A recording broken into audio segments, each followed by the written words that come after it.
Donc, on va aborder les comptes de bilan. Donc, dans les étapes précédentes, on a vu la composition d'un bilan, actif à gauche, passif à droite, et l'actif est composé de biens et de créances, et le passif de dettes et du capital. Et ce poste de bilan va fonctionner avec ce qu'on appelle des comptes de bilan. Alors, les mouvements de poste vont être enregistrés dans des tableaux qui s'appellent des comptes. Et les comptes, c'est un tableau qui est divisé en deux parties. Un côté pour les augmentations et un côté pour les diminutions. Et la définition de ces tableaux, on va les appeler comptes. Il y aura donc un compte par poste et autant de comptes que de postes de bilan. À chaque poste d'actif correspondra un compte d'actif et à chaque poste de passif correspondra un compte de passif. Ce sont les comptes de bilan. On a au bilan les postes d'actifs qui vont être décomposés en comptes d'actifs et les postes de passifs qui vont être décomposés en comptes de passifs. Le poste est un élément du bilan et le compte est un élément du poste du bilan. Exemple, dans un bilan, vous voyez le poste caisse, on aura un compte caisse. Vous avez le poste banque, on aura un compte de banque. Vous avez un poste client, on aura un compte client. Vous avez un poste fournisseur, on aura un compte fournisseur. À chaque poste du bilan, il y aura un compte de bilan. Et le compte est divisé en deux parties. La partie gauche s'appelle débit et la partie droite s'appelle crédit. Débit, crédit, simple question de vocabulaire.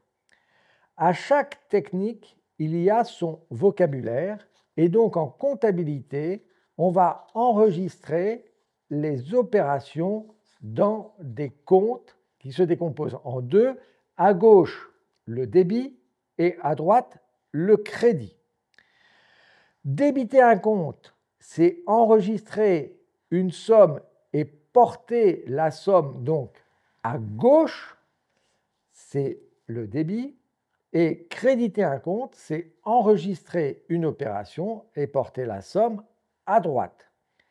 Et si le débit est supérieur au crédit, on a un solde débiteur. L'enregistrement des opérations repose sur une question fondamentale.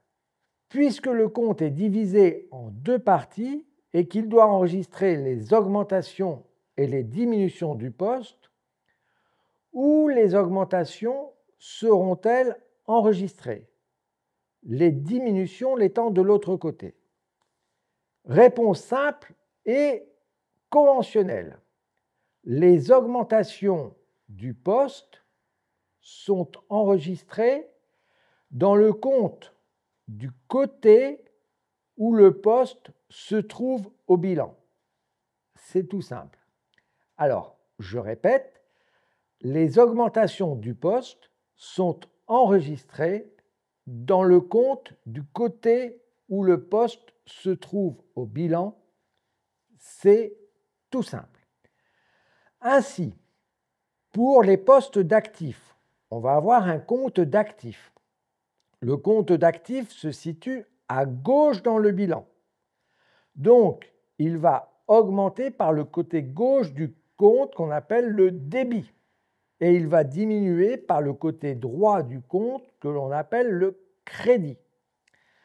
Pour un compte de passif, le compte de passif se trouve à droite du bilan.